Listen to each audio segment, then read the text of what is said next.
তোমাকে জানতে হবে যে চট্টগ্রাম বিশ্ববিদ্যালয়ে কোন টাইপের প্রশ্নগুলো আসে, কোন প্রশ্নগুলো বেশি আসে, কোন টপিক থেকে প্রশ্নগুলো বেশি আসে সেটা তোমাকে জানতে হবে। সেই ধারাবাহিকতায় আমি তোমাকে দেখিয়েছি চট্টগ্রাম বিশ্ববিদ্যালয়ে যেরকম প্রশ্ন আসে এরকম পার্ট আর আগে 2টা দেখিয়েছি। আজকের নাম্বার 3, আজকে 3 নাম্বার পার্টের মধ্যে বাংলা একটা কোশ্চেন তোমাকে দেখাবো, পাশাপাশি জিকে একটা কোশ্চেন তোমাকে দেখাবো। তুমি আইডিয়া করতে পারবে যে কোত্থেকে প্রশ্নগুলো করা হয়, কোন টপিক থেকে প্রশ্নগুলো বেশি আসে।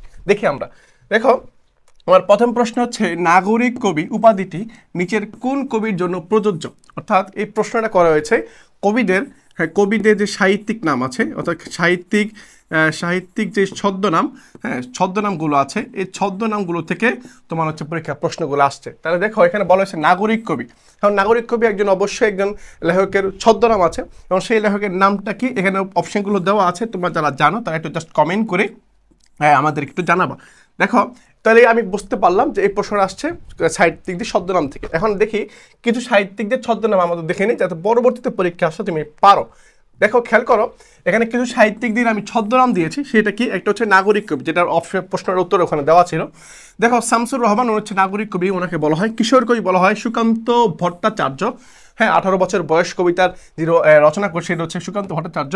ভোরের পাখি বিহারীলাল চক্রবর্তী। পরের দিকে ছন্দের জাদুকর বা ছন্দের রাজার নামে আমরা যাকে চিনি সেটা হচ্ছে সত্যেন্দ্রনাথ দত্ত। এরপর আমরা দেখি অপরাজয়ের কথা শিল্পী সে শরৎচন্দ্র চট্টোপাধ্যায়। এই জিনিসগুলো মনে রাখবা, সত্যেন্দ্রনাথ দত্ত আর শরৎচন্দ্র চট্টোপাধ্যায়। তর্করত্ন হচ্ছে আমার কি রাজা রাম নারায়ণ। পরে হচ্ছে কি সাহিত্য বিশারদ হচ্ছে আমার আব্দুল করিম সাহিত্য বিশারদ, যার নামে একটা ভবন আছে আমাদের এখানে। বলা হচ্ছে সাহিত্য রত্ন বলা হয় আমার হচ্ছে নজিবুর রহমান, ওনাকে বলা হয় সাহিত্য রত্ন। আর সাহিত্য বিশারদ হচ্ছে আমার আব্দুল করিম। এই ছিল সাহিত্যিকদের ছদ্মনাম গুরুত্বপূর্ণ যেগুলো আছে। এরপর আমরা একটা জিকে কোশ্চেন দেখবো, সেটা হচ্ছে কি সেভেন সিস্টার। এই সেভেন সিস্টার্স, এই যে সেভেন সিস্টার আসলে এটা কি, এটা একটা ট্রাম। এই পরিভাষাটার মানে আসলে কি, দেখেন অপশন দেওয়া আছে 7 বোন।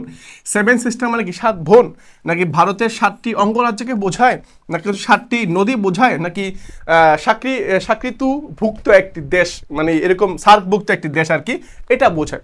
প্রশ্ন করা হয়েছে। এখন আমরা একটু দেখবো আসলে কোনটা বোঝায়। তোমরা হয়তো জানো সেভেন সিস্টার হচ্ছে ভারতের একটা কি অঙ্গরাজ্য, ভারতের 7টা অঙ্গরাজ্য। দেখো এখানে লেখা আছে সেভেন সিস্টার্স, অর্থাৎ ভারতের উত্তর পূর্ব অঞ্চলের 7টি রাজ্যকে একসাথে আমরা কি বলি, সেভেন সিস্টার বলি। এখন প্রশ্ন আসতে পারে ভাইয়া তাহলে ওই 7টা রাজ্য আসলে কি। ওই 7টা রাজ্য হচ্ছে, 1 নম্বর হচ্ছে ত্রিপুরা, আসাম, মেঘালয়, মণিপুর, মিজোরাম, নাগাল্যান্ড আর হচ্ছে অরুণাচল। জাস্ট এই নামগুলো জাস্ট আমরা মনে রাখতাম। আমি তোমার হচ্ছে অমিত্রী ম্যান এরকম মনে রাখতাম, আমি অমিত্রী ম্যান এবার মনে রাখতাম আর কি, বুঝছো।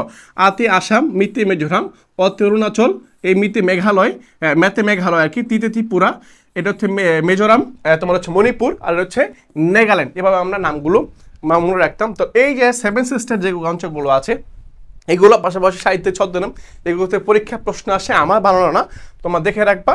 এই সকল প্রশ্নগুলো এইভাবে ঠিক ব্যাখ্যা দেওয়া হয়েছে আমাদের শাটল কোশ্চেন ব্যাগের মধ্যে, যেটা আমাদের আগামী মাস থেকে পাবা। তো এই তথ্যগুলো তোমাদের সাথে শেয়ার করলাম, তোমরা যাতে উপকৃত হও যে আসলে চট্টগ্রাম বিশ্ববিদ্যালয়ে কোন টাইপের প্রশ্নগুলো আসে, তোমরা যাতে অনুধাবন করতে পারো এবং পরবর্তী অ্যাডমিশন যাতে তোমার সহজ হয়।